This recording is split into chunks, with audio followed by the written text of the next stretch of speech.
Bless me and welcome on top 50 recruit in 2023, Gardner. How you doing? Good. How about you? Pretty good, man. Well, let's just get right into this. 247 released its first top 50 for 2023. You're in there. Just seeing your name in that mix, seeing you starting to get some recognition, attention. What does that mean to you? It means a lot to me. It makes me feel like I need to work harder so I could beat other people in front of me and also keep my spot in the rankings. It wasn't quite the AU season for your first high school year you really probably wanted, but you got some stuff in a little bit. What do you think just to be able to get back out there and start playing a little bit again?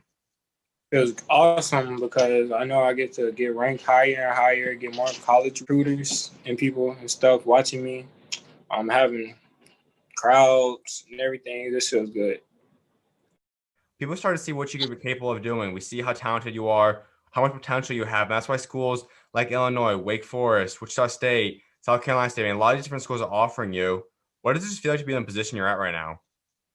It feels good to be in that position because things like this, getting interviewed from people I've never met before, it's a great feeling.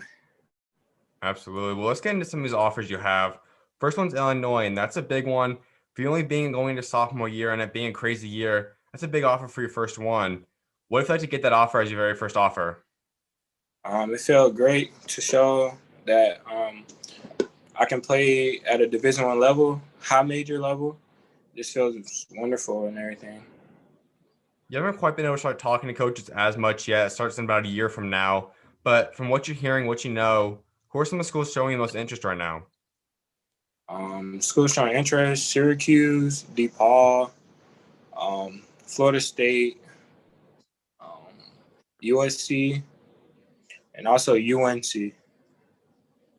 As you get through this recruiting process, it starts to pick up more and more over time. What are you looking for in a college? For you to really consider one, what must they have? What do you want in a college? Um, a great a great academic program because I have a 4.2 GPA. Um, a great coaching style that's gonna love you and everything. Um, and support me and everything, and a great place to live. The the 4 years that I'm there at the school. And coaching is a big thing for a lot of guys too. What's some stuff you want to see in a coach? If you could kind of build your dream coach, what's some of the characteristics you want from him as a personality trait, his game style? What do you want to see in a coach? I want a coach that's loud, that's gonna yell at you when you're wrong and push you and everything. I want a coach that's gonna be on you, hold me accountable for everything I do wrong, everything I do right, just push me. Another big attraction for some guys is the potential of teaming up with someone. Is there anyone in your class you've talked to or you know you play really well with that you possibly want to team up with at the college level? Um, can't really think of nobody right now. Um, I know Coy. I know Coy Thurman. I think that's his name, Coy Thurman. He got an offer from Illinois also. Greg Jackson from Ridgeview in South Carolina also. Well, this is really going to be your breakout year. Like I said, you kind of play a little bit more limited role in your freshman season, but we're starting to see all the potential you have. And heading into this upcoming season now, you have a little bit more pressure if you want to say it now. You're a top 50 player, you have all these offers. How do you plan to be able to play with this kind of pressure now? I feel like I'm gonna play better, even better this year because I know if I don't play good and expected to play, the offer is gonna be taken away. Not gonna be top in the nation anymore and stuff like that. So I'm putting in the work every day, all day, in the classroom and on the court, and also being a leader on and off the court. And you mentioned your GPA earlier. That's something that some guys start to value a lot more, balancing both the on and off the court stuff. Who kind of pushed you to really value your academics and you take school seriously? My mom's a teacher, Mhm. and she just pushes me every day. And my high school coach, because if you don't play, if you don't got the grades, you can't play. Now, long term, is this something off the court that you like to pursue academic wise, or what you plan on going to school for? Is some other career like you like to pursue after basketball? Um, um, I think I would like to be a computer engineer because they make a lot of money, Mhm. and also cybersecurity or something like that. Because bullying is important to me. If I see somebody bullying somebody, I'm gonna step in front of them. It bothers me how people bully people, like bully the small person. That's awesome. I'm trying to talk about that protection role. That's something that we see some more athletes prioritizing stuff that's more than just as an athlete, more as stuff just on what they do on the court. Guys like LeBron James led the way, but many guys kind of bench around, pursue different avenues to help change the world. Why is that something that's important to you? Why would you want to help change that avenue? Because like if like it's kind of crazy to me because I don't like that stuff. And, like it just hurts my heart. Seeing a little kid be bullied by somebody my size, and I'm like 6'7", so like you don't want to see that. It just irks me. I don't like that. That's awesome, man. Well, this upcoming season, it's gonna be a huge year for you. Your sophomore year, gonna have a little bit larger role as well. What's kind of your goals and expectations now for your sophomore season? Goals this year, averaging 15 points, 10 rebounds, and like 5 or 6 blocks. Also, last year I was a high blocker in the state, like one of the top high blockers. And also, I want to be a leader on and off the court.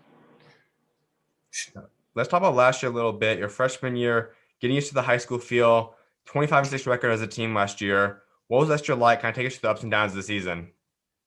We used in every in-state game, like recent games, we used to beat everybody by like 30 and stuff. Mm-hmm. And like it was kind of easy, killing everybody. And we also a Nike elite school, so we travel and stuff, and play some tough competition. And I'm gonna be a huge role in that. What would you say was your favorite game from last year? Favorite games last year, the championship game is my favorite, probably because I dunked on somebody like a senior. And that is a big thing. I mean, to be a freshman, win a state championship, what was that feeling like? You already accomplished that as a freshman. It's a great accomplishment because I know I can do it all 4 years here, and I like that. I mean, a lot of people don't have rings, and I was just a freshman with a ring, walking around with a ring. And, yeah. Now, going forward, you have 3 more high school years left. State championship's already down. D1 offers are on the table. You're a highly ranked player. What else do you want to accomplish and achieve now in your next few years of high school basketball? I want to be a Gatorade player in the nation, and in my state. Also, I want to be at least top 5 in my class, but I know I have to work for that stuff. I want to keep my GPA high because you gotta have grades to go to college, and continue to be a leader on and off the court and be a killer on the court. And we know you have all the skill in the world right now too. You can continue to develop that in the next few years. But overall, your body is 6'7", growing from that aspect as well. But near also 7-foot wingspan. You have all the intangibles of an elite player that can play in the NBA someday. How have you grown into this body and got used to it at such a young age? I actually got cut in the 7th grade at my local middle school. He said the middle school coach was like, "You're just growing in your body," or something like that. My arms are too long for my body or something weird. So like that pushes me every day. Like knowing I got cut from my middle school team, not a high school coach is now calling me every day and stuff like that. Now you can possibly continue to grow. Do you kind of have an idea where you might turn out or where you're projected to be? My mom's 6'2", my dad's 6'3", so I really don't know. Hopefully I get like 6'10", 6'11", 7 more of a 7-foot wingspan. You know. Yeah. And there's a lot of people we know in the NBA, a wingspan is a huge part of that. Becoming a defender, just playing on offense as well. How do you expect to grow into becoming this? And what's kind of your ceiling? Where do you see yourself panning out down the road when it comes time for college and the NBA? I'm not really sure, but I would like to be a wing player. And if I got a small person on me, I'm gonna bully him and kill him. Well, I kill a big person too, but yeah. You're also extremely athletic. You are an elite shot blocker, as you mentioned. You've done quite a few guys already. When did you start utilizing your athleticism, and when did you start being able to use that in a game? I actually got my first in-game dunk, which was a body with made hoops in Atlanta, and like it just made me feel like I'm a dunk on everybody. And then people just stopped jumping with me, and just feel like I can dunk on anybody, kill anybody in front of me, block everybody's shot. You come in my holes, going out the glass, stuff like that, and I would tell you about it. And you are in South Carolina, and the Carolinas are really a place that is constantly growing right now. The basketball out there is elite. What's like kind of being a part of this rise and seeing more and more attention come to the Carolinas? Oh, it's great. Um, it actually comes normal. I'm gonna just stay humble about it. And you see some of the guys in your state and just the Carolinas in general that are making to Division 1 level. They're starting to really blow up. What's like seeing them kind of carve the path for you now to have a bigger opportunity and have more spotlight and more eyes really on you from colleges? I'm proud of it because seeing them go on to college and stuff, I know I can do the same and go bigger and bigger.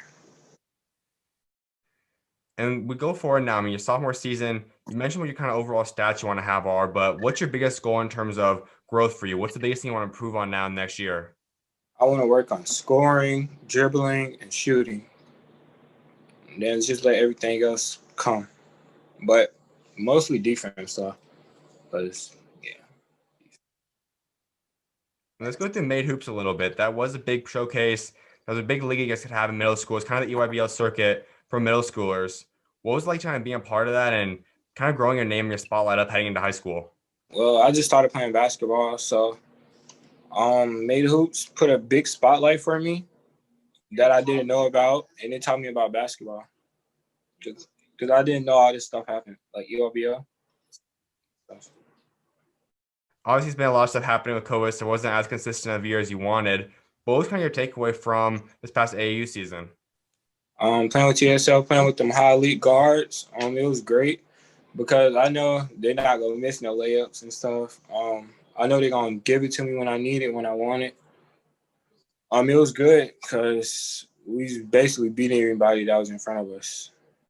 Absolutely. And now going forward, hopefully next year's a more normal COVID-free year. You get to play the true EYBL season or whatever league you want to play in.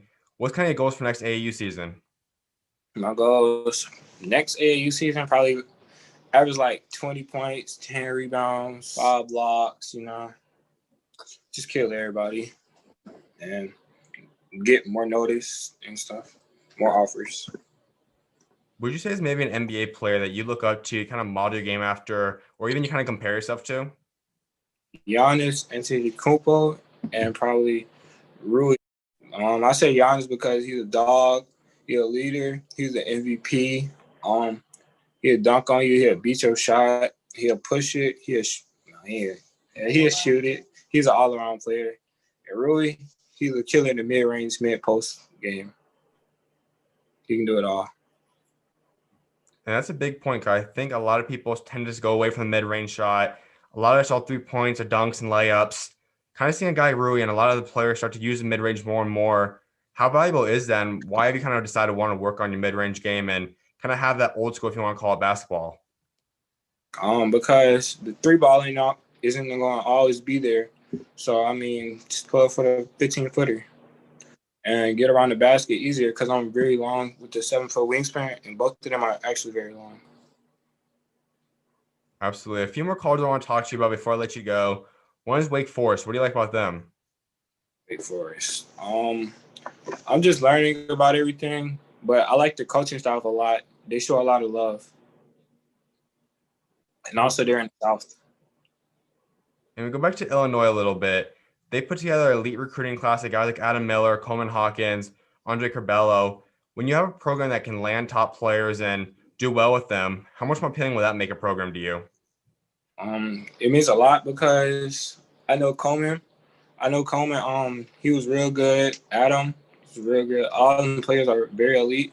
And that shows me like I'm going to be elite and I'm already elite and stuff. Like makes me want to work harder to be higher. Now, if there's a school that gets a guy that's a top 10, top 15, top 20 kind of player at your position, they're able to get into the NBA in 1 or 2 years, would that make them more appealing as well to you? Yes, sir. It also does. No doubt. One thing I was like wrapping up talking about is building a legacy for yourself. That's something I think all guys want to do. So when you are done playing basketball someday, what do you want to be remembered for what you achieve both on and off the court? Being good to people, being a gentle giant, but on the court, a killer giant, Um, um, just being good to people because that brings you a lot. Being very respectful to adults. That's a mentality a lot of people have struggled kind of learning. kind of going back and forth between stepping on the court, you have a different mentality. Once you're off it, it's a different another kind of mentality, more of a humble, down to earth, talkative, friendly kind of personality. How are you going to separate that? I just be myself. Like, that's just my personality. I was raised like that. That's awesome. Well, I definitely appreciate you taking time to come on today. Keep doing your thing. I look forward to seeing what God got next for you, man. Yes, sir. God Peace. bless.